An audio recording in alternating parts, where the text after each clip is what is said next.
Welcome to Tokyo Wave, recorded in a live studio in Hachioji, Japan, with your hosts Aaron and Parker.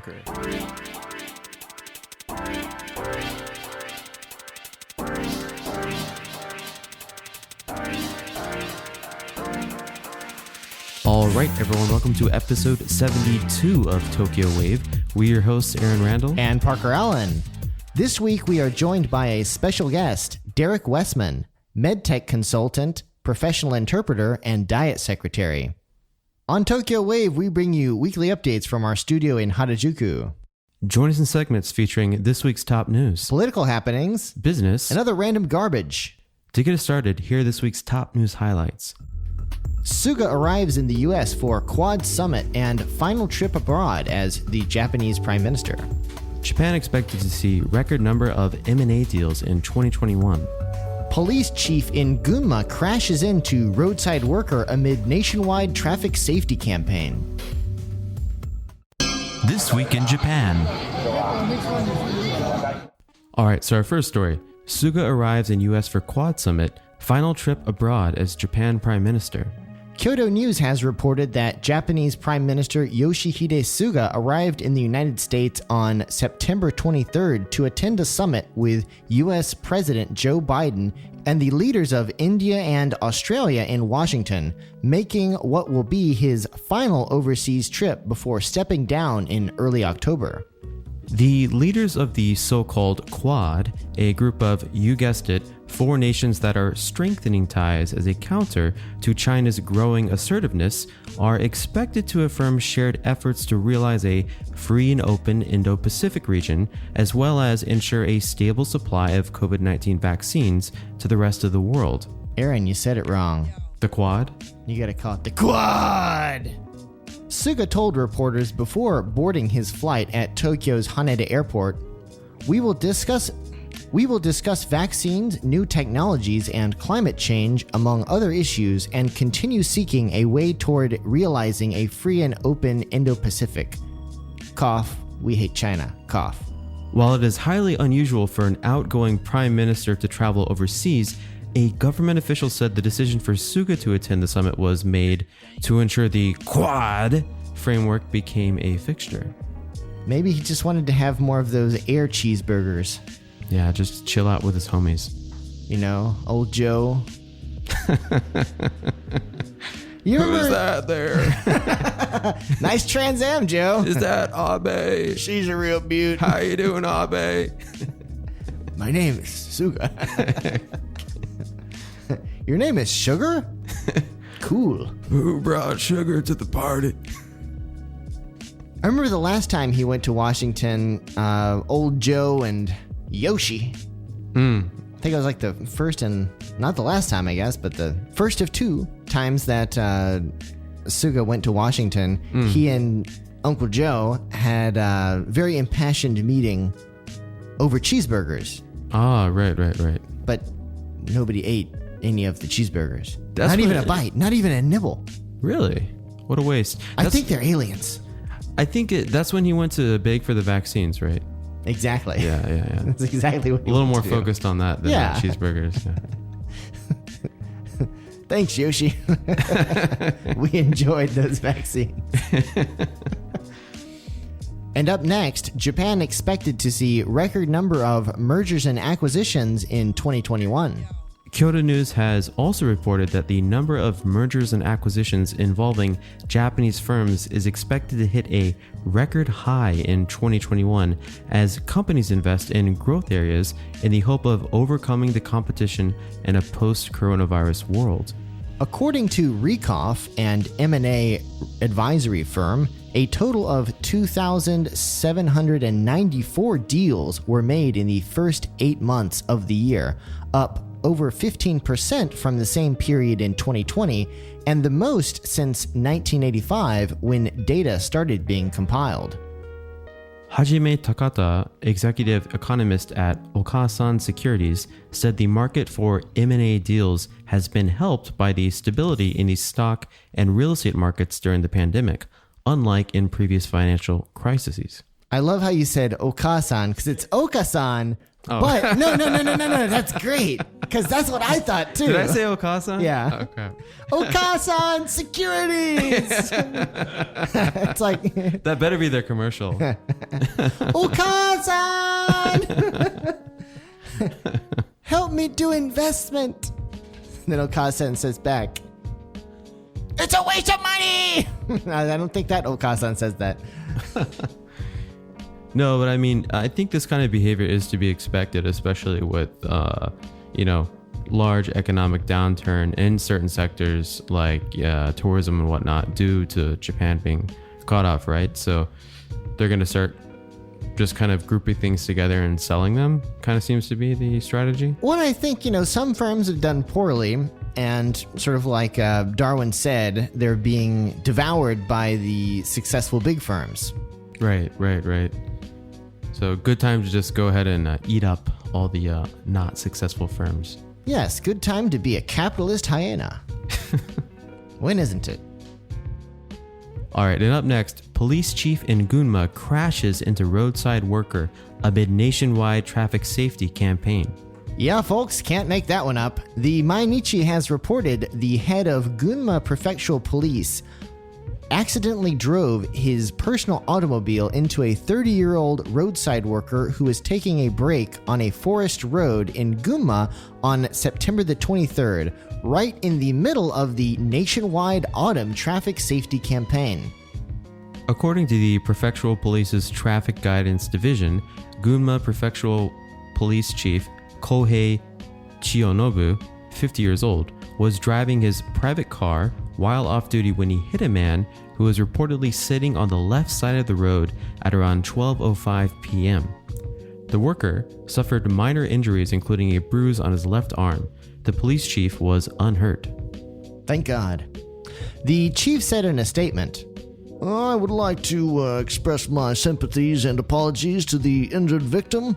I am very sorry that I caused an accident in my position as chief. Move along, nothing to see here. I mean, it goes without saying, the timing is terrible for this, but also, those roads out in Gunma, Toyama, I mean, geez, especially when the ones that wrap around the mountains, it's... I'm sure that's exactly what the chief said. Blame the roads. Yeah. Those roads, can't see nothing. Have you seen these roads? It's not like I drive around in a police car for a living. Definitely not like that. Well, I'm not trying to side with the police chief, but in Gunma and also in Toyama, it's so damn cloudy too, because a lot of these roads that wrap around, I don't know if this is like on a mountain, but yeah, it's just literally like close, closer to the clouds, and it's just all foggy all the time, and I hate driving on them like even regularly. It just like freaks me out. Well, yeah, especially if you're a rural police chief, you would imagine that they're used to such conditions, but guess that guy wasn't. Yeah, humans are humans, I don't know. I wonder if they found any donuts at the scene of the crime. Oh my God. I wish that was a Japanese thing, right? Do you know why cops and donuts have this association? No, do you? So apparently back in the olden days in the US, the only places that were open late at night and through the night were donut shops. And so cops aren't gluttons. They just have to stay out all night. Right. Would there be a Japanese equivalent to this? Well, you never see Japanese cops like in front of the kombini. I know. I wish we did. I wish we saw like cops like hanging out in front of the 7-Eleven. Yeah, drinking some like fucking chuhai or something, like. All right, let's go back on the patrol. Oh, I can't stand straight. That would be hilarious. Yeah, that'd be great. Thankfully, Japanese cops seem to take that part of their job a little bit more seriously. Oh yeah, very seriously. All right, and up next we have a special interview with Derek Wessman, Medtech consultant, professional interpreter, and diet secretary.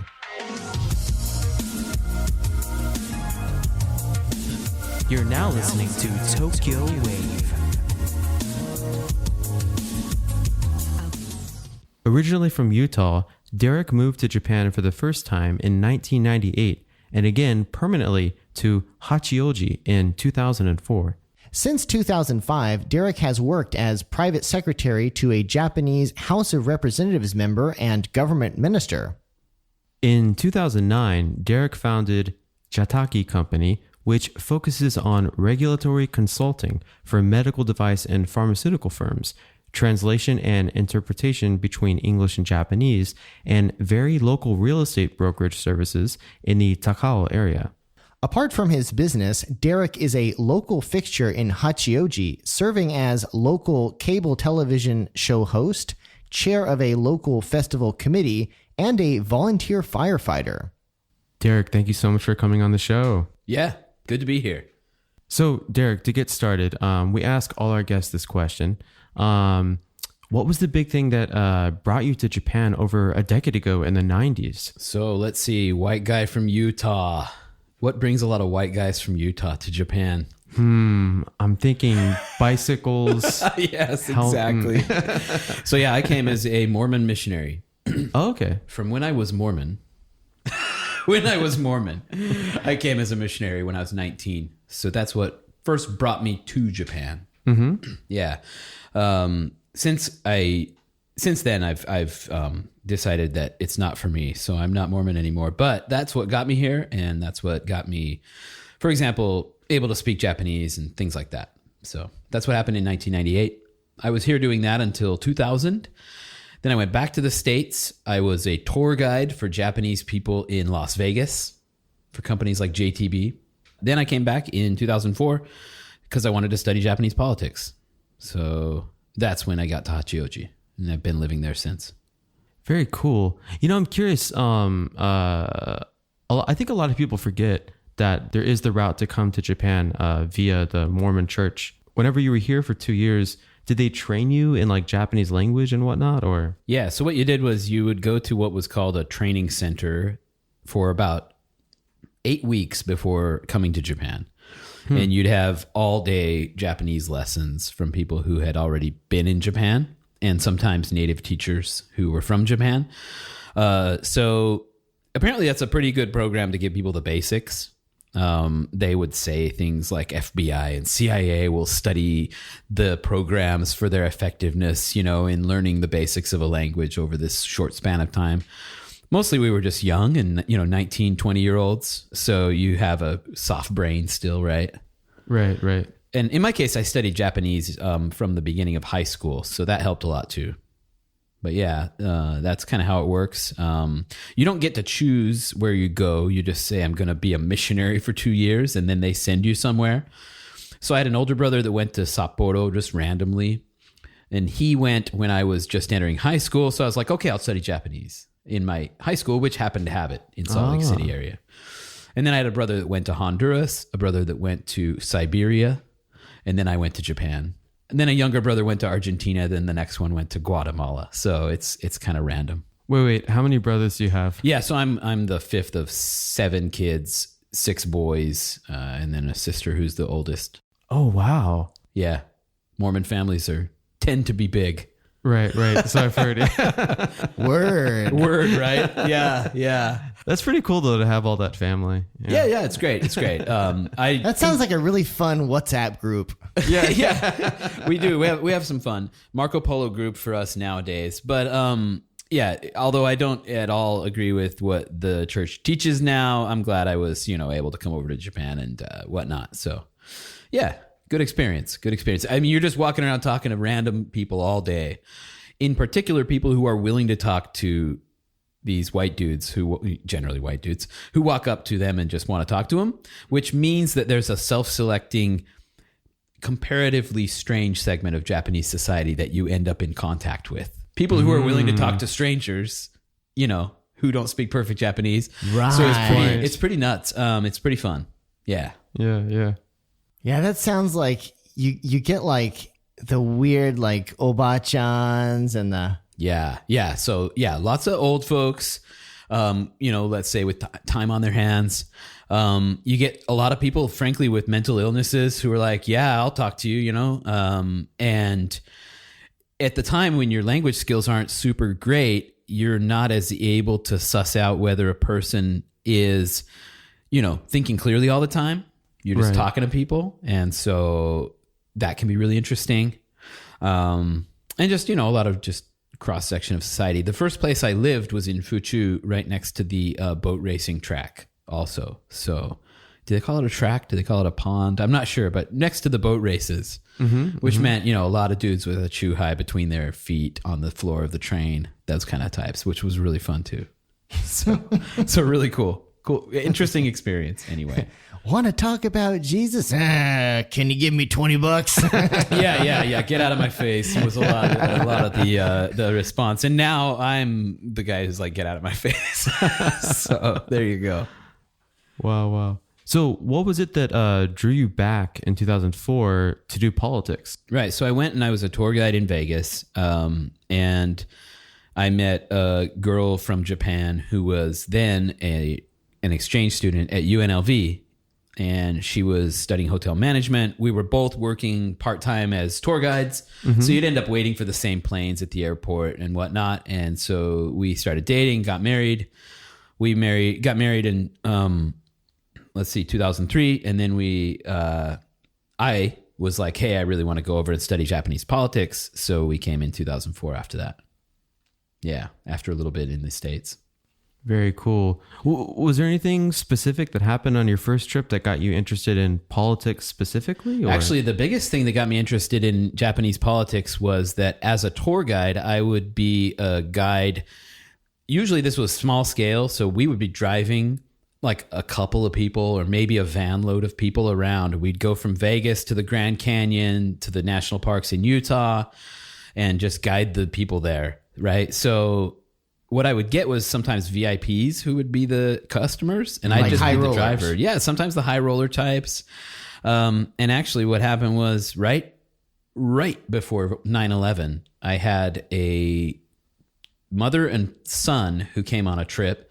And the mother, her name was Okashita Nobuko, and her son was Okashita Shohei. And she at the time was an LDP lower house member, and he is now the lower house member for that same district, taking over for his mom.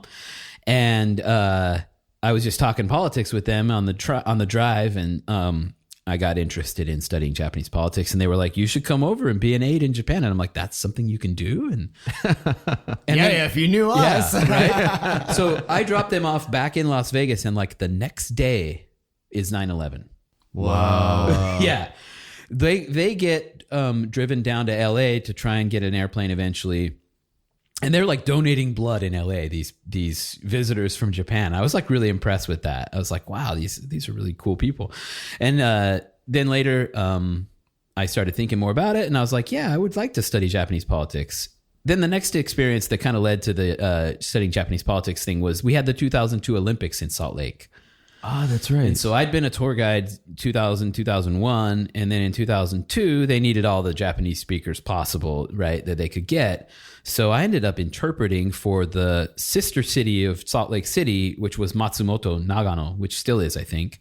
And somehow they couldn't apparently find a real interpreter because they had me interpret all these meetings between the mayors of the cities. And I did an okay job, I guess. And I started getting even more interested in kind of getting more involved with Japan again. So that was kind of how that worked. That's so cool. Yeah, it was a good experience. I'm sure like I've been in those situations too, where it's just like, I'm doing this really important thing, but I'm not sure if it's me who's supposed to be doing this. Right? I mean, well, yeah, because I'm in Japan 98 to 2000. I was comparatively fast at picking up Japanese, compared to my peers around me. I could say what I wanted to say and understand basically after around 6 or 7 months here in Japan, which was quicker than probably usual. But the whole subject was religion, right? So I get back to the States and I'm like, I'm good at Japanese. And then I go on a tour guide to Grand Canyon. I'm like, how do you say erosion? How do you say, all of these new things? And then it was the same thing again when it was the Olympics. So it was a lot of pressure and, interesting, but somehow we got through it and I felt good and I wanted to interpret and I wanted to study Japanese politics. So 2004, we moved to my wife's family's home in Takao, in part of Hachioji. What a lucky place to end up. No, it was a great place. Yeah. That's awesome. Well, we'll talk about that more later. Yeah. But first, as someone who is also a Japanese politics nerd, please tell me more about your experience working as secretary to a politician, specifically a lower house member who is part of the ruling Liberal Democratic Party, or LDP. How did you come upon that gig, and what is it like being a big-time politician's bagman? Yeah. Okay. So it's a super interesting job. The way I ended up getting the gig was I showed up in Hachioji in October 2004, and I was like, I had no plans except I'm going to go to a Japanese university and study Japanese politics. Like, it was this super poorly planned, just pie in the sky 25-year-old thing to do. And we show up and I'm like, okay, what do I do? And so I went to a Japanese university and I was like, how do I get in? And they're like, well, you wait a year because it's the perfectly wrong time in the cycle or whatever. And I was like, oh crap, I've got all these months that I have to now do nothing. So in the meantime, I Googled my Hachioji City lower house member, and they came up, and I saw the address to their office, and I went to their office and I knocked on the door, and it was January 4th. And most years, January 4th, not a lot going on, right? It's right after, maybe kind of still during the New Year's most holiday. offices are still closed. Yeah. A lot of them are still closed. And this was the same, that was the case with this office, but there was just one of the aides who was there, and he opens the door and he happens to like foreigners. So he's like, what's up? And I'm like, hi, I want to volunteer and learn about Japanese politics. And luckily I spoke Japanese well enough that he was like, okay, let's sit down and talk.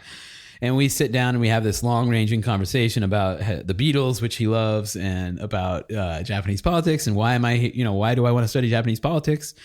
The overall plan was I'd study Japanese politics and then I would go join the U.S. Foreign Service.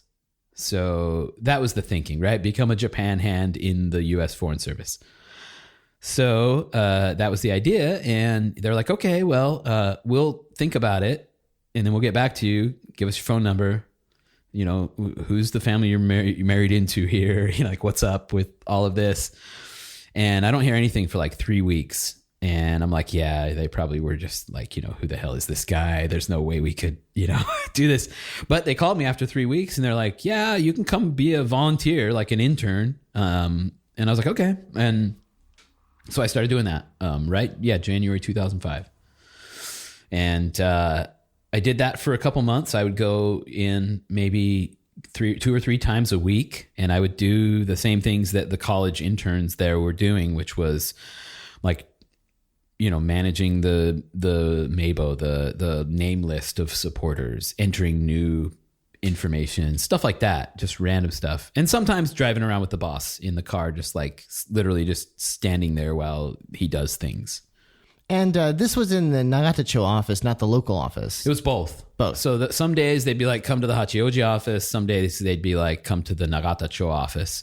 So the first time going to any of those places, especially the Nagatacho one, was super exciting, right? I'm like, all of a sudden I'm in the center of Japanese politics. Wow. And that was before the new building, right? Yeah, the Diet member offices were still in the old buildings. Super cockroachy, smoky, super Cockroachy. Literally cockroaches in there? Yeah. There were tons of cockroaches. Wow. These were old buildings. They were from probably the 50s or 60s. Oh, geez. And they were super tight, narrow offices. And everybody smoked, and there was no smoking area or whatever. Anyway, it was. Where's nuts. the smoking area? Everywhere. Wow. Yeah. It was cool. It was really cool. So I did that as a volunteer until it was April, and then April is when people get hired in Japan, right? So April 1st, he's like, "You want to be an aide?" And then I'll pay you, and you can be a private secretary. I was like, "Yeah, that actually sounds more beneficial than if I go to a university." So I did that. Sounds like a good shortcut. That's awesome. It was cool. I was really lucky that they were so nice to me. I think a big factor was I was married to somebody, and the family whose daughter I was married to wasn't really known or anything locally. They're not like people of note, but her dad had always been an LDP supporter, so at least it wasn't like a communist infiltrator, like suspicion. I was also, I think, seen as I'm 5'4" or so, and so they're like, he's probably not CIA, so yeah. I haven't seen anybody like that in any of the James Bond movies. Right? Exactly. He doesn't look like a spy.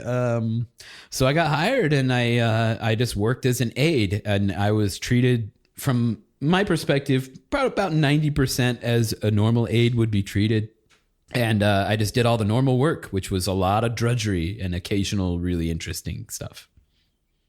I have to ask, because my experience working in a Japanese company as the only foreign employee, which I would imagine your experience that was was somewhat my situation, similar. yeah.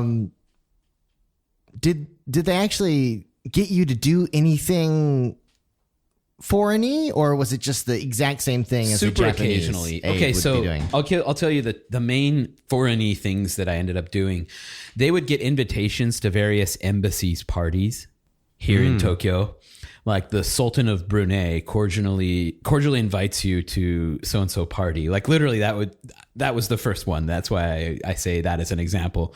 I'm sure you opened that like, Sultan. Yeah, I was like, there really is a Sultan of Brunei. Like you hear that, and they'd be like, can you write a response? Like, we regret that we cannot attend or whatever.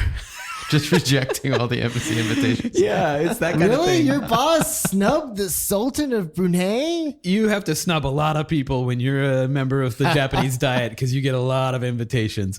What you do is, you say, Sorry, I would, Mr. Sultan. yeah, normally I would like to attend. I will not be riding in your gilded Rolls Royce this afternoon. Dude, totally. And the funny thing is, my English response was probably being read by a Japanese office worker who's hired by the Sultanate or whatever it is, and reading my regretful response. So that was one experience. A more interesting experience. Okay, so how the LDP has had a group in it that is pro casino, right? I've heard, yes. Yeah, you've probably heard of that.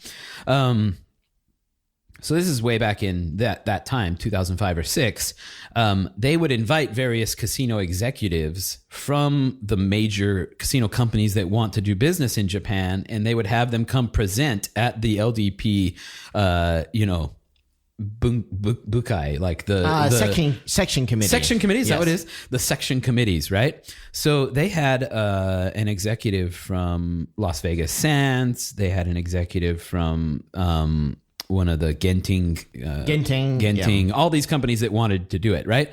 So this executive, I think it was from Genting, was giving a presentation at LDP, and he had an interpreter, and this interpreter was doing a really bad job and was not at all familiar with any casino terms or anything like that. And I'm a Las Vegas tour guide. Right. In Japanese, experienced, right? So I just whispered to my boss. I didn't expect anything to happen. I just whispered to my boss, like, she's not getting this across really well, poor kid kind of a thing.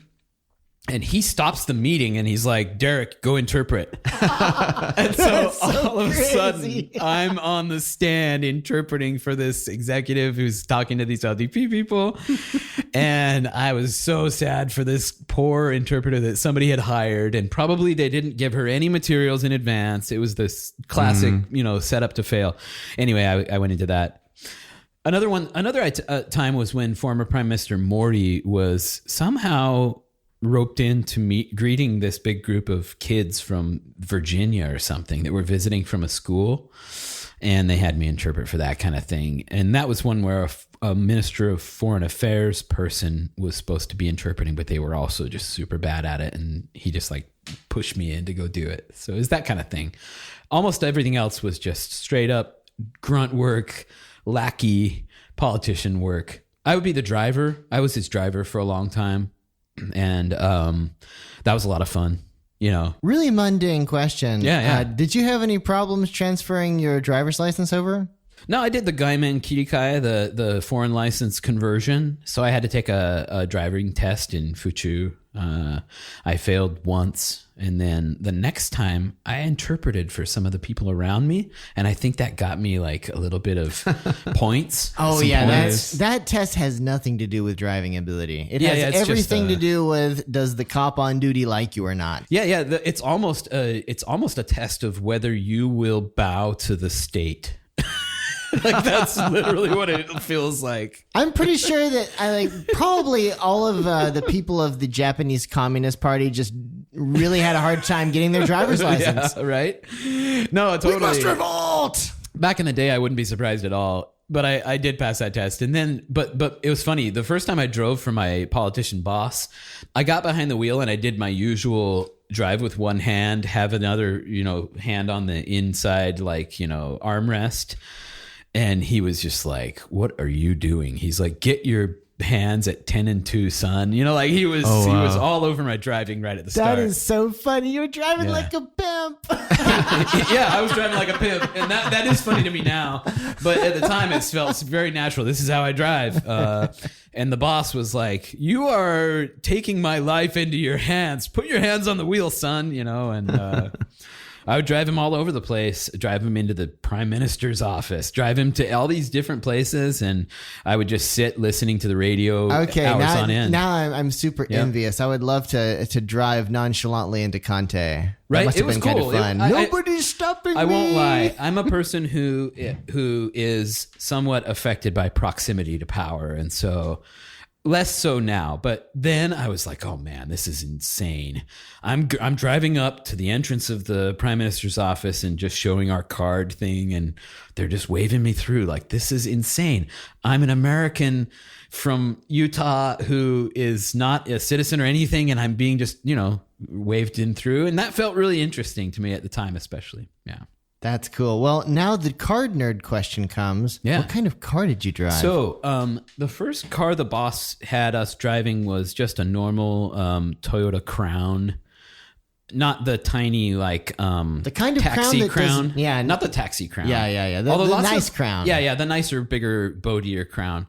And most of the Diet members at the time were in those. Some of them had the occasional Estima minivan type. Some had the Alphard type bigger van. And some people drove those taxi Crowns.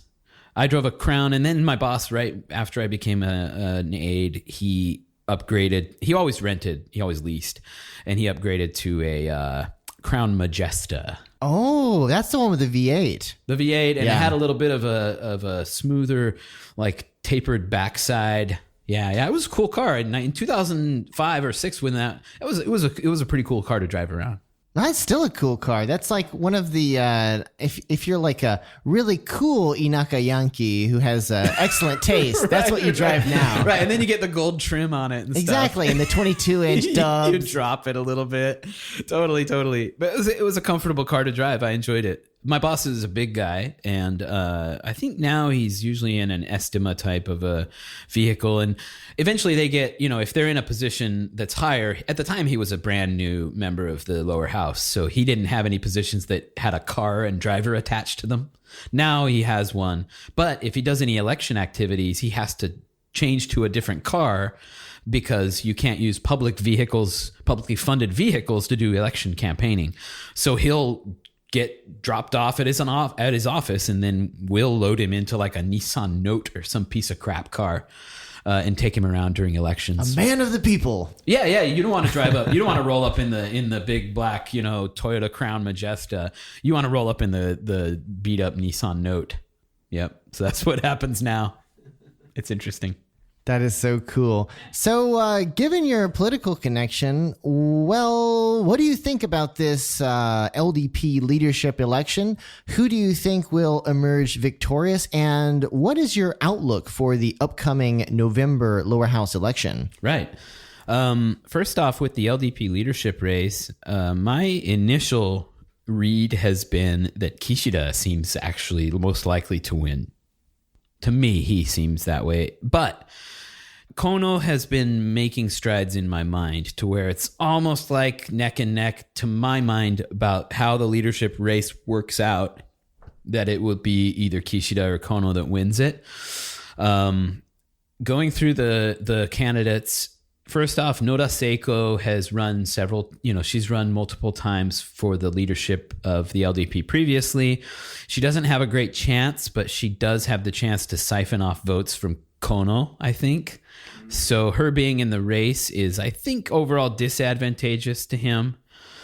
Takaichi Sanae is very viable because Abe, as most people know, former Prime Minister Abe has endorsed her and is backing her and is working to get votes for her from the Diet members, who are the primary force that votes for LDP leader. Her main weakness, in my mind, is that the business community doesn't like how strident she's likely to be about other Asian countries, and they have a lot of business in Asia, especially China. So I don't feel like the business community is super eager that she win. And also, she's putting forth a lot of the same conservative views and policies that Prime Minister Abe was famous for. So I don't think that all of the Diet members want to go as far right, so to speak, as she seems to be. Yeah. So with Kishida, he's also run before, and he has always been burnishing his credentials, right? He's been, I think, defense. I think he did defense minister. He's been foreign minister most prominently, and he had a pretty long stint as foreign minister under Abe. He's not super close with Abe. You can tell because Abe's not endorsing him at this juncture, but he is seen as the most polished, probably the most he's got that overall score in the minds of the Diet members, I think, as being able to handle foreign affairs, being to handle relationships with the various bureaucracies and bureaucrats, which are essential to getting any policy done. And he has a decent enough touch with the voters. I think those areas are seen by the average Diet member as very solid. So Kono gets, I think, the highest amount of support from younger Diet members because they see him as popular with the public.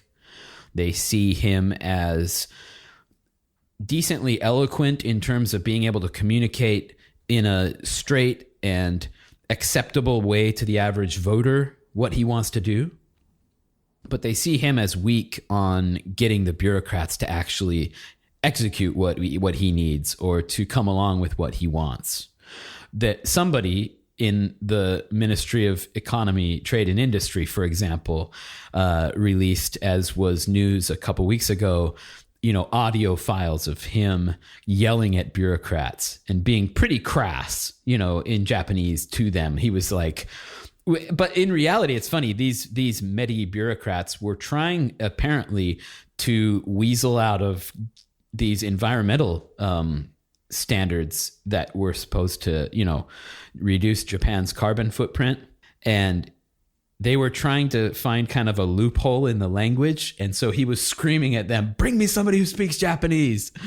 So this was kind of news, and it was leaked to try and make him look bad, I think, but it actually made him kind of look good with some people. Like, yeah, he should be kind of just stomping through the bureaucracy. So in any case, Kono has, I think, a very good chance, decent chance, if he can get into the runoff stage of an election. So, but anyway, I think overall Kishida, in the grand scheme of things, has the most support from the most powerful Diet members. Kono has the support of the first, second, third termers, there's 120 of them out of 290 in the lower house. I think it is 297 or something. So, I mean, he almost half of the younger Diet members, the lower house members especially, seem to like Kono.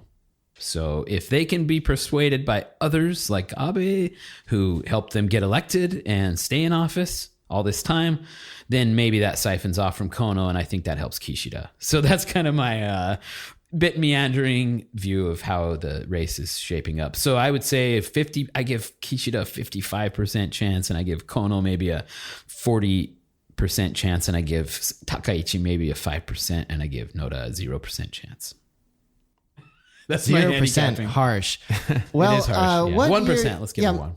What you're saying is also backed up by the current numbers of basically have you seen this big Excel sheet? No, show me. So there's this political pundit, I think he's actually an election consultant, who put together this big Google sheet of all of the politicians who have publicly expressed support for a particular candidate, obviously within the LDP, and who they are, how many times they've been elected, and which faction they're a part of. Yeah, and right now we've got 97 pledged votes for Kishida, 68 votes for Takaichi, 82 votes for Kono, and 21 votes for Noda. Oh, wow. Okay. Yeah. And I should have prefaced, instead of post-facing now, this comment that I'm just a dude who has experience, of course, seeing what goes on in the Diet and inside the LDP, but at the same time, I'm not a scholar, so I haven't done like all the reading that maybe one is supposed to have done, and I'm not up on all of the commentary and so forth. So these are only my, really rough views.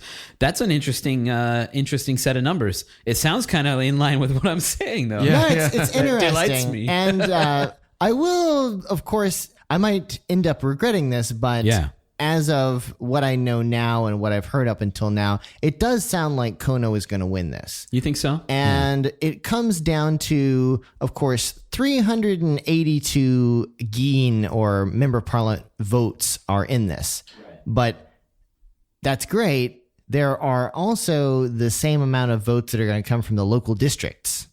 Right. And so it's also a popularity contest among those. You remember when Suga won last year, we did an abbreviated election where it was just members of parliament voting. Yeah, that's a great point. And so 50% that, of course, isn't represented in the data that we just shared is a big old question mark. It is, but it isn't. And the reason I'll say that, for example, the person that I've always worked for is the undisputed boss in their district. So what they say is what the local district is very likely to vote. And I don't mean that in a shady way at all. I just mean that what that person expresses as their desire for things to happen is what is highly likely for that LDP branch locally to do. Now, I should also give you the caveat that his district happens to be one specific also branch. And sometimes you have an LDP politician who has multiple different local branches that are all within their constituency. That might also happen too. So that could be more of a free-for-all situation.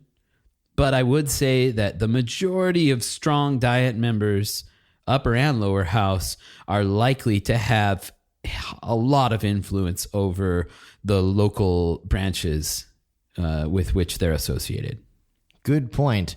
And also the other sort of, there's so many new things with this leadership election. And obviously we've got the districts who are having this 50% weighting versus the members of parliament. Ironically, I read somebody tweeted actually that it was Ishiba who changed the rules so that they would have this 50% weighting. Yeah, he was the Kanjicho. He was the Secretary General of the LDP for a decent period of time. And that he changed the rules so that he could become prime minister, but that's the hasn't thing. Worked out like that so far. Because he was almost like a proto-Kono of sorts, a man who is generally liked by the public, especially in comparison to a lot of other LDP figures, far less polarizing, far better at expressing, for example, his policies and his thoughts publicly than Abe, for example, was. Ishiba's got a great voice. He's got this great... それはですね. Like he has this really like kind of grandfatherly explain to the young children voice that a lot of people like, a few people dislike. So he knows that he has a lot more popularity among the rank and file local district type folks than he does among the actual Diet members. So he was wise to do that. Yeah, indeed. Didn't work out though. It doesn't seem to have. No. And then everybody wants to write off Takaichi, but I have to say, I mean, have you been watching her performance in these, I don't know if you want to call them debates, but... Right, these performances. Yes. These debates / performances. She can work a microphone. It's quite impressive.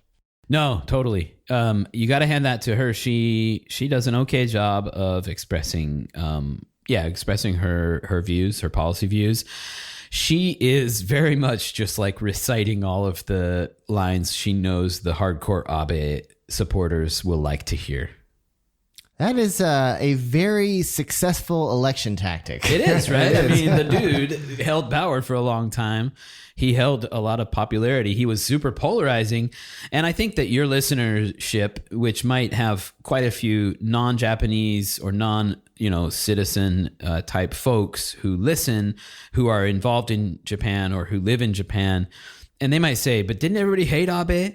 Because that's the feeling you get when you read only English press, when you only see English tweets about Japanese politics, you tend to get an idea that the LDP is just roundly despised. Abe was roundly despised. And of course, that's an enormous, an enormous number of voices are that.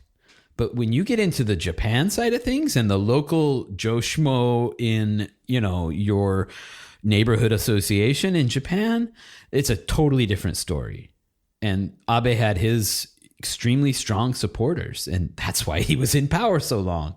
So it's important not to get your viewpoint too skewed on what the public feels. The public might even despise the LDP and still vote LDP is the thing. Also, I think a lot of people overlook the fact that the Liberal Democratic Party is less conservative on the whole than they think it is.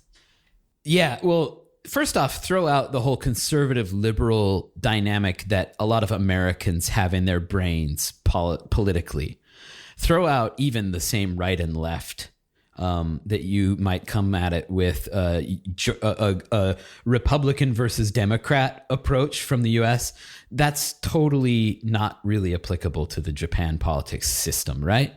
As you well know, I think. Like I had a Twitter exchange the other day with some people who study Japanese politics, and one of them quoted somebody who is said to have remarked, and this is an LDP politician, the LDP is the world's most successful socialist party in history. Like, they are very socialist in a lot of ways. I mean, Japan has universal health care, whether you get it through the national or whether you get it through the private. Everybody has to have some kind of health care in Japan.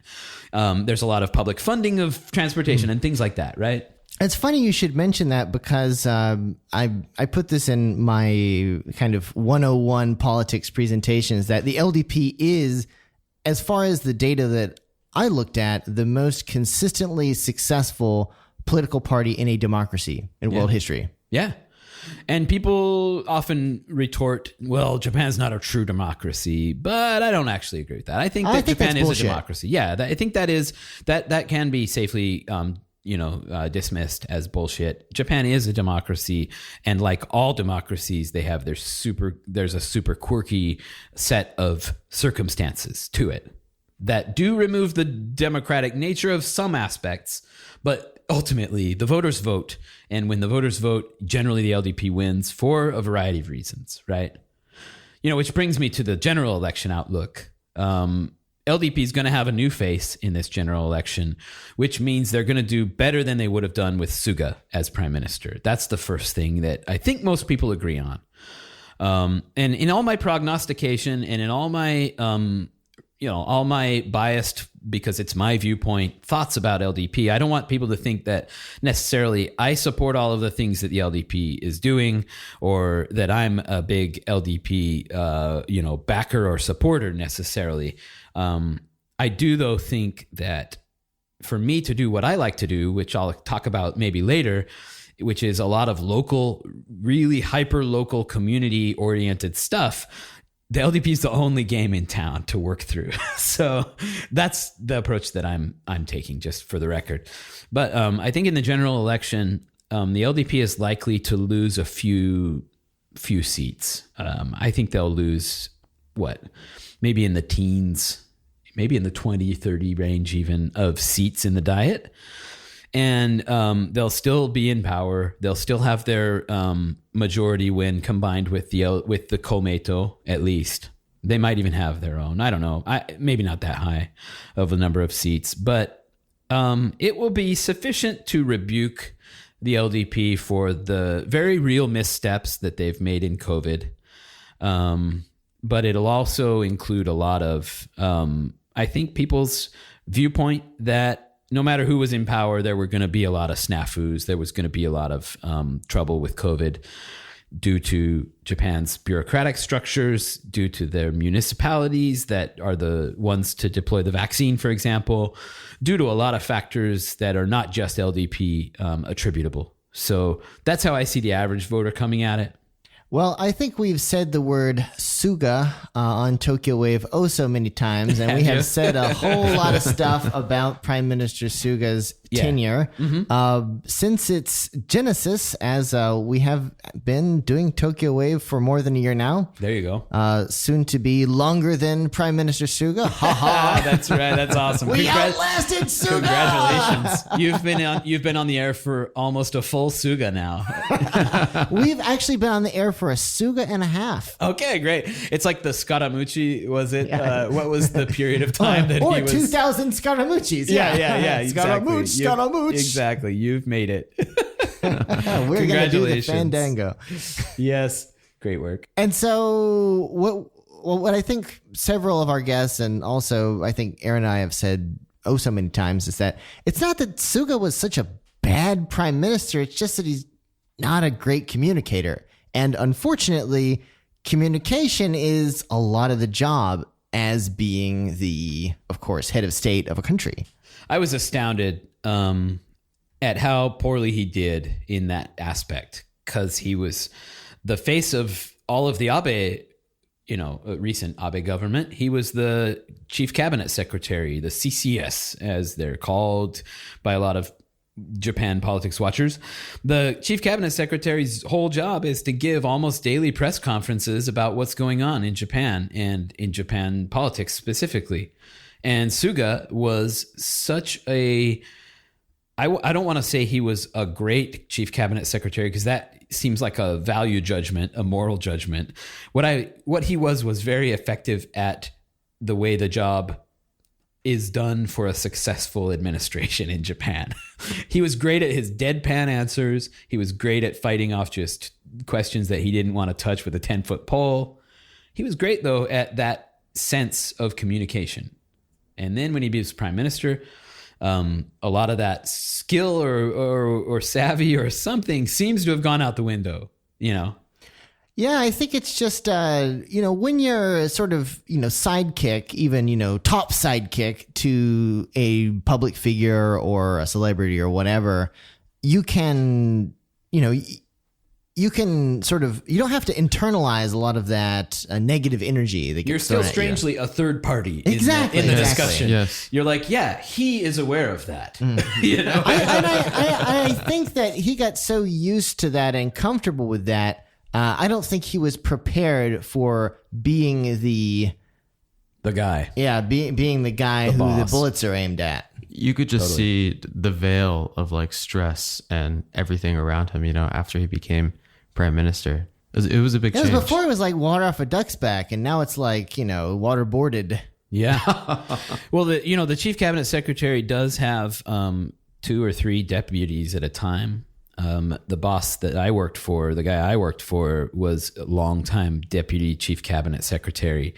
And when the chief cabinet secretary was out of town or indisposed in whatever way, taking, time, let's say, the deputies could step in and do the press conferences and everything. And one thing I would say is Japanese politicians, in my experience, take very little time off. Like you hear about the prime minister or whoever like golfing on his, on his summer vacation. That's like one day. Like that's it. My boss took when I was working for him full time, I swear he took 2-3 days a year. That was it.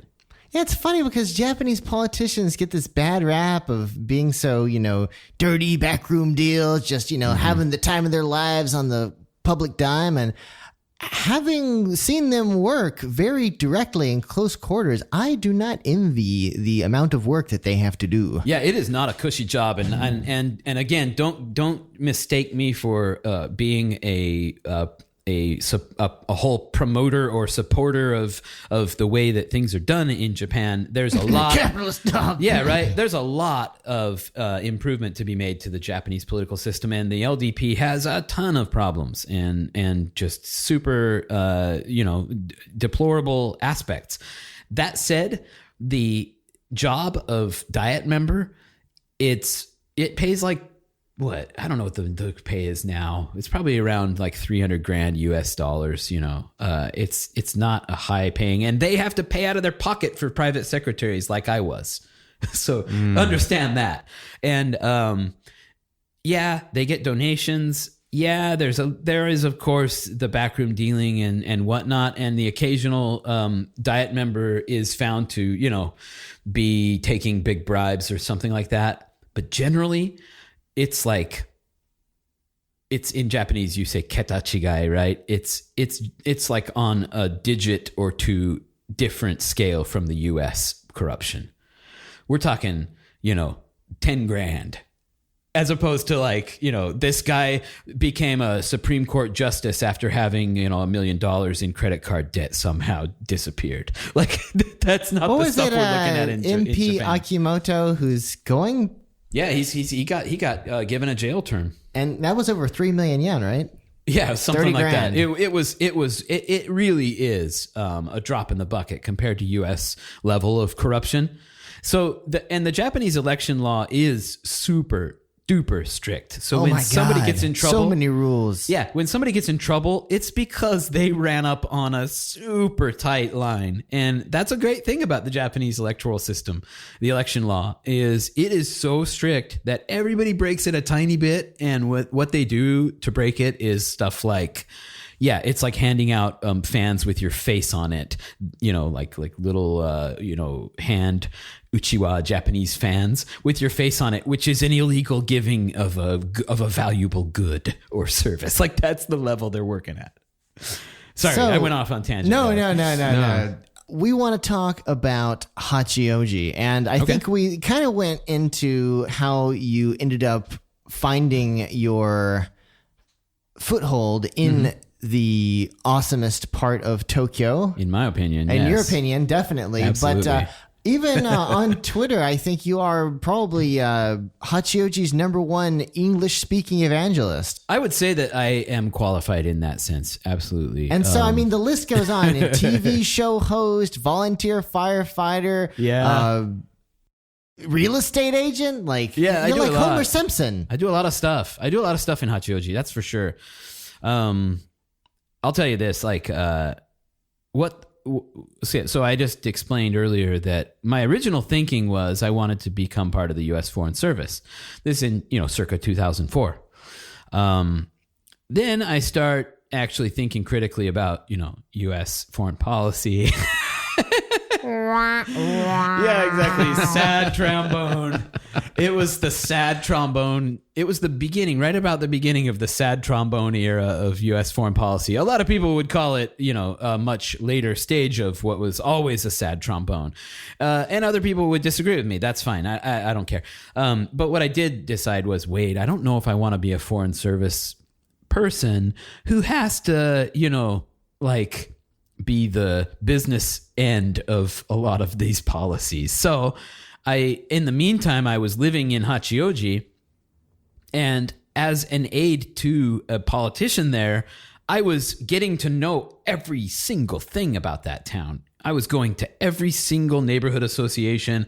I was going around to every nook and cranny of the city. In fact, my big game when I was driving for the politician was if I can take a shortcut road that gets him to the place we're going faster, and he didn't know that shortcut existed, that's a victory. And the way that he would say it is, Kimi honto ni hen na shito da yo ne. Like that would, he'd be like, you strange little man. You know, he'd be like, you weirdo. How did you know this road? How did you know this path? That's when I won. It was when I achieved that. So the point of all that is I came to know my city super well as a total side effect of doing the politics. And I'm a person who, the more I'm familiar with something, I tend to skew towards loving it. And so I came to just super love Hachioji as a result. And that's when I decided, okay, I am going to go study. So I went and I took 3 years at TUJ at Temple University, Japan, studying politics and political science. And then our first kid was revealed to be on the way. And I didn't have the money to pay for TUJ anymore. So I was like, okay, I'm going to do What do they freelance. like? Take a cloth off of him? They're like, whoa, Right. Ta-da! Yes, that's all I knew about the reproductive process at the time. But it was made known to me that we were going to have a kid, our first kid. And I was like, oh, crap, I don't have any money to pay for TUJ to finish. But also, I'm not a very good student. And also, I want to do more of the freelance translating and interpreting that I've been doing on the sly during my classes at TUJ. And so I quit and I started my company in 2009. And that's Jataki Company in Hachioji. Started out doing mostly just my freelance translating work through it. Kind of, I figured if I'm going to be a freelance translator or interpreter or whatever for the rest of my life, I might as well incorporate now because eventually I'll probably want to incorporate. And wouldn't you rather say since 2009 than since later than that? Right. So that's what I did. Smart. I gotta ask, 'cause I've never asked you this question. Yeah. What does Jataki mean? Okay, so Jataki is Hebi Taki is how you write it. Snake waterfall. It's one of the 3 waterfalls on Mount Takao where you can do ascetic waterfall training. Oh, is that where you have the waterfall Buddhism. hit your head? Mm-hmm. Yeah. That's Yeah. it. Exactly. So Mount Takao, is a lot of people know, is a Shingon Buddhist center. Yakuoin is the name of the temple on Mount Takao, and it's Shingon Buddhism, which is Yamabushi, like mountain monk ascetic training where they do fire walking, and a monk that I know who's now the head of Mount Takao, he was dangled off cliffs down near Koyasan, down in Nara and other places as part of his training. So it's kind of a little bit of Traditional a Buddhist power harassment. Yeah, a little bit of a toxic male Buddhism kind of. No, it's totally not toxic. I should not say that. Very cool ascetic, get one with nature, have some crazy experiences.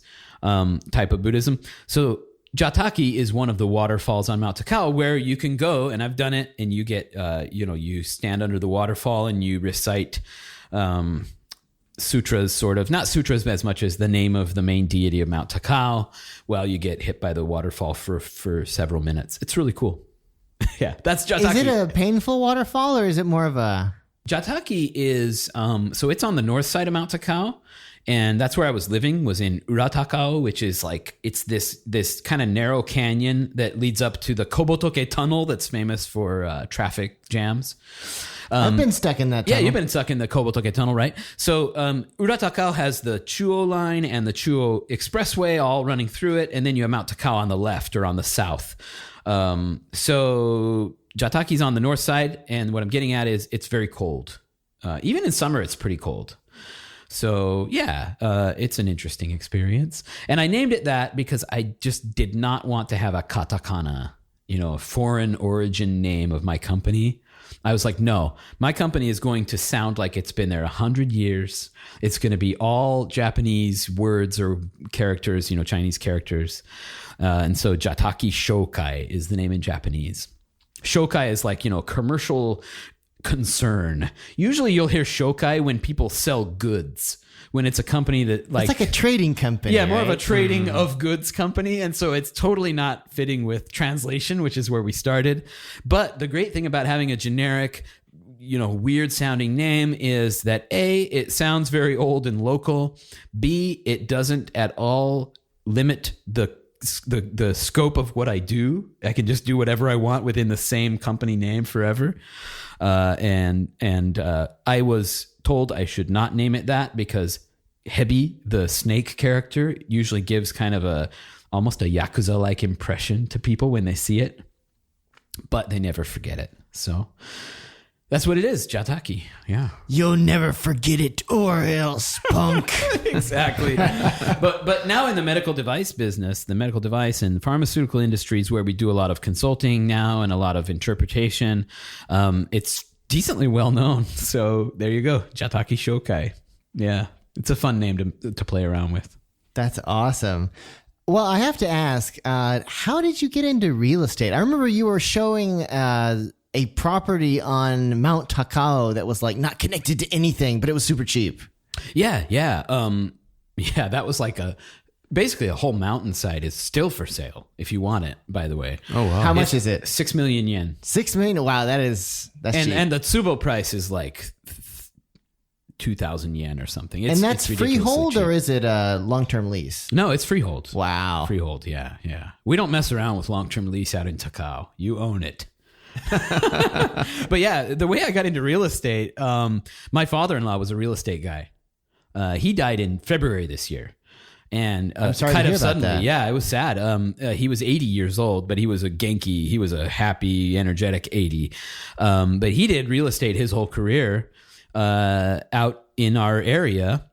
And so after not being associated with any brokerage anymore, he could do deals, but he ultimately had to have a licensed brokerage, handle the deal, to get the commissions on real estate, which are around 3%, on a property, as you guys know. So I had a company sitting around, Jataki Shokai, random name, doesn't really say what you do as a company. So we got licensed as a real estate brokerage, had my father-in-law be our licensed realtor within the company, which you have to have. And he was doing real estate for us for a few years. That's awesome. Well, are you going to take the exam or have you? No, I took it once. I failed it once. I scored probably 31 or 2. And the cutoff to pass is generally 35 to 37. So I missed it by a bit. That's impressive. Yeah, I did okay. For not having really studied, I did okay. I worked at a domestic Japanese real estate company in the middle. Really? Yeah, in the middle of nowhere. And every Japanese employee there, every night was studying for that exam. For the Takken exam, huh? For the Takken. And there was one year where like nobody passed. Oh, But really? they were there every night, like an extra 3 to 4 hours. Like They were just waiting for you to leave, so they like pull out the Nikaburaku and Chuhai. Dude, one thing you should know about the real estate exam last year and this year is the cutoff line is based on how many they want to have pass, as you probably know. Right. So if more people do well on the test, then you have to get a higher score to pass it. It's almost like a grade on a curve. So last year, the cutoff rose to something like 38 or 7. I didn't take it last year because I just knew with COVID and with what I was up to, I wasn't going to be able to study and pass. But we so my father-in-law passed away in February, and we had like 4 or 5 deals in the pipeline at various stages of progress that we non-realtors had to somehow continue with. And we're still in the process. We've got the biggest one that's about to finally close October.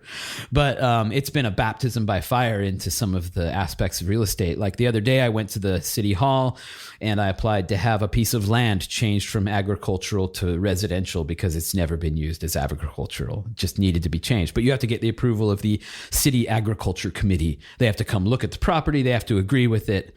All this looks stuff. like perfectly fine soil. Right? It's that kind of stuff. It's super interesting, though. I went to the Legal Affairs Bureau a couple days ago, and I applied to have the property use changed from field to takuchi to, residential land, and you have to go through a whole process. I have to get the delegation of authority, the power of authority from my customer. I have to go blah, blah, blah. So it's been super interesting and super educational. I need to take the test probably next year, but we have another realtor who's licensed, who's covering for us now and is in the office. There you go. That's the way to do it. But real estate wise, I don't want people to like hit me up and say, "Hey, can you find me a house in Takao?" Because that's not the kind of business that we do. We do stuff where local people want to do something good with a piece of land, and we'll help them find buyers. We'll help them get the deal done. And lately, the Jataki company is actually purchasing some properties to try and turn Takao into a more interesting community, where I buy a building and I hand select the kind of restaurant or the kind of business that we put in there, with the goal of eventually being a more interesting town, like a Kamakura. You're going to have to make Jataki Holdings. Yeah, no one's ever had that idea before in Japan. Holdings, right? Everybody's holdings. Everybody's, JV. Everybody's all these things. We're just going to be the same. And but I'm looking forward to like being able to kind of hand select a set of really cool shops that will hopefully make Takao more of a Kamakura type place where you can just go walk around and have fun rather than it just being the mountain. That's the long-term goal right now that we're working on. I have some cool stuff I'll share later one of these days. That's awesome. All right, and now I think this will be our last question of the day, but it is the one I want to ask the most. How did you become a member of the local fire brigade, and have you saved any cats? Awesome. Yes, that's a great question.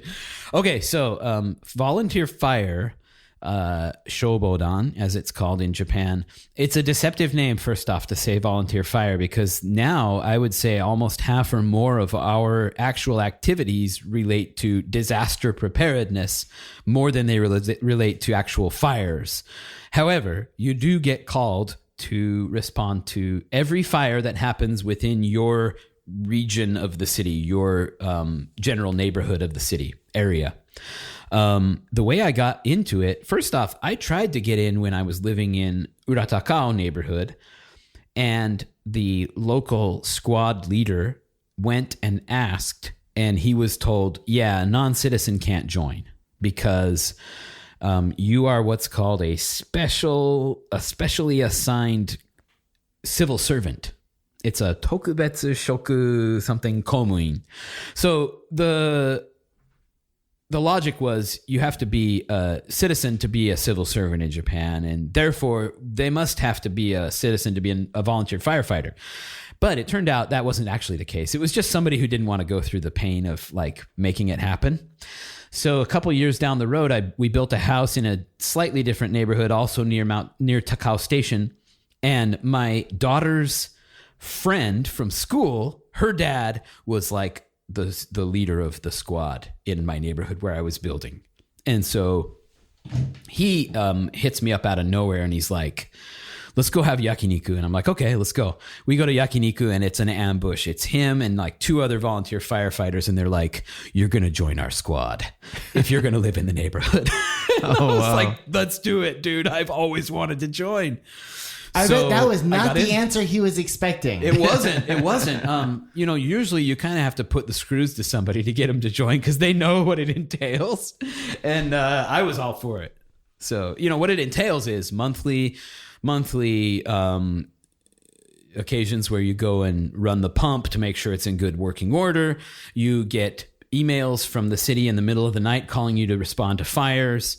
You do all these different trainings. You sandbag when the river floods. You do everything. Oh, wow. And it's been the hands down best thing I've ever joined. It's the best organization, the funnest thing I've ever done.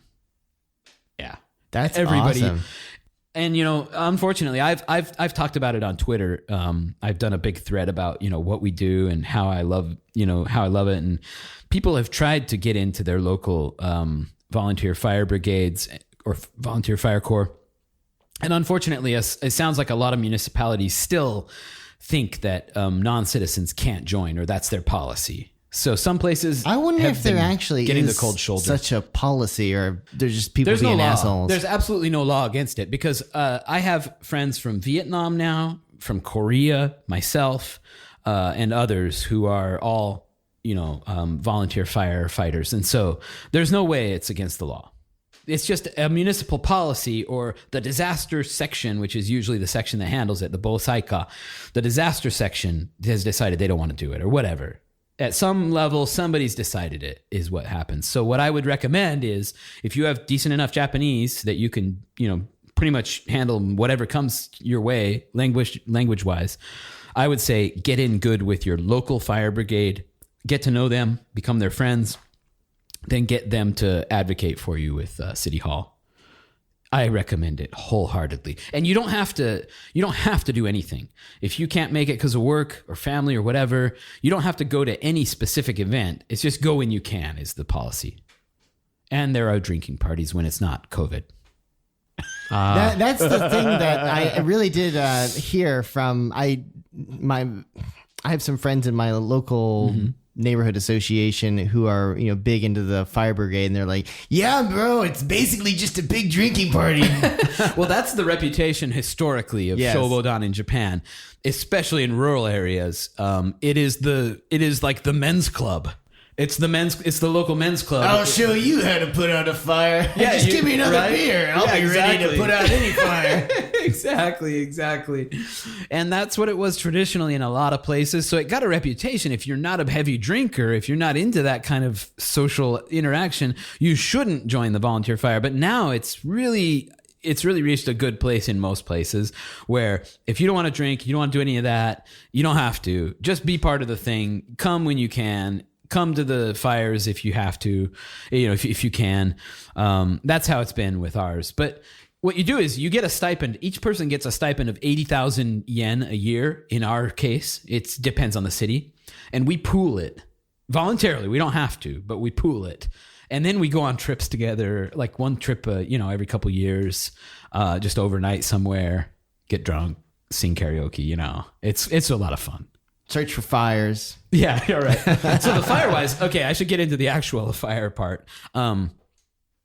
We get called to fires at all times of day. It can be any situation. The disaster section decides whether to call us out, but they call us out for essentially any time there's a real fire call in our area. So what we do is we show up, and we are not directed by the pro firefighters. We are just there, and we do whatever we decide is appropriate. So what'll usually happen is if you've got a real fire, the pro firefighters will have usually arrived. Sometimes we arrive first, which is always a victory for us. But they will be fighting the fire from one side. We'll find the side that's not being fought, and we will, spray water on that side or whatever. That's cool. Yeah, it's super cool. It's a lot of fun. Yeah. And there are, I would say 90% of the calls are false alarms. You show up, everybody's standing around in their gear. Fire? And in the summer, dude, you're just sweating your ass off. And it turns out that this hospital's, fire system had some malfunction, and let's all go home. That's when you're happy though. You're like, hey, nobody got hurt, nothing got damaged. It's a victory. So that's 90% of it. The building next to me had the loudest alarm and the craziest sound I've ever heard.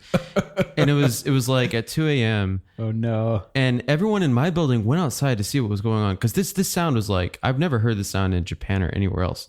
And I could see in the building, there were just firefighters on every floor, and they were searching for how to shut off the alarm. I think it was like a malfunction. That happens. Yeah. Yeah. That'll happen where every big building like that is supposed to have a person responsible for fire control and whatnot. Mm-hmm. But generally that person's not there at 2 a.m. and the firefighters have to figure it out. But they also have to confirm every floor and every section of that building before they can, in good conscience, leave the scene. So they got to search all over. It's a whole can of worms. Once a fire call goes out, and you guys have probably seen this, where there are just a billion fire trucks all the way down the street for this one fire. That's because everybody gets the call, everybody runs to it, and then there's a whole process to, sign off that it's luckily not a real fire. Or if it was a real one, it's, somebody's oil got too hot, or they didn't clean off their, fan, and it lit up, or it's just stuff like that most of the time. Yeah. But it's So, interesting. My closing question, of course, connected to the fire is, what was like the proudest moment of being a volunteer firefighter? Yeah, I would say that was the 2019 typhoon, typhoon number 19, as it was known. I can't remember. Hagibis? Was that the name of it? Hagibis. Not haggis. I hate the names. I like the numbers. That typhoon, and I shared a bunch on Twitter, because at the time we were okay to share on social media during a situation, as long as you weren't showing anybody's private home or anything. So I shared a bunch, and then I remember watching that. That was fun. A lot of people, it got a ton of attention, more than I expected, and only when we weren't doing anything, I was sharing, videos or whatever that I'd taken, those were also taken when we weren't doing anything. We were standing there watching it. And I shared it because I wanted people to see how kind of wild this thing was getting and what we were up to. But now we aren't supposed to share while we're out, responding to something. So I don't. But anyway, do these two things have any connection to each other? No. Luckily, I didn't cause any big ones. What caused the policy change was that some yahoos were filming people's homes being flooded, and you're not supposed to show a person's private property on social media when you're acting in a public facility. Probably not the best idea. Yeah, when you're acting in a public service, and that makes total sense. So, and I'm okay with the policy. I think it makes a lot of sense not to be worrying about social media. But anyway, that was a proud moment because we kept the river from overflowing for a good solid, probably 6 or 7 hours before it finally did. And that gave all of the neighbors down this street from where the flood point happens, probably about 20, 30, 40 homes. Yeah. Probably around 30 homes. We went door to door while we held the river off, and we asked them to evacuate. And, in some cases we physically transported them to the refuge center, that was the school nearby. And, it was a big deal to a lot of people. So that felt pretty good to make that happen. The river then did flood, and it flooded some homes a little bit, but we were able to keep it at bay, I think, during a major period of it. And so that felt good. Yeah. That's awesome. It feels good in every case, though. It feels good. It just feels good to be part of what I see as a pretty good disaster preparedness infrastructure. You're just these people who are paid a tiny bit. You're compensated a tiny bit, but mostly just volunteer. You're just there to be there as warm bodies when things happen, and you'll do some grunt work if a contingency occurs. That means a ton, above and beyond just having nothing when a thing happens. I think that is a big reason that Japan's disasters tend to cause fewer deaths than they cause in other countries. It's the volunteer firefighters. Yep. It's part of it. It's the bureaucrats too. Everybody hates the bureaucrats in Japan, or, a lot of people seem to, but I'll be honest. I think the bureaucrats in Japan do a ton of that work that nobody sees that keeps people alive. Quite honestly. Wow. I think Aaron and we learned a lot of stuff today. Thank you so much, Derek, for coming on. I was too verbose. I apologize. No, it was great. Derek, thank you so much. No, thanks for having me. It was a lot of fun. Thank you. Yeah. Hey, listeners, that's right. You listener right there. Who do you think should be our next guest on Tokyo Wave? Let us know. Drop us a line at wave@tokyowave.jp. We hope you enjoy Tokyo Wave. If you haven't already, you can subscribe to our podcast on Apple Podcasts, Spotify, SoundCloud, and YouTube. Join us again next week on Tokyo Wave.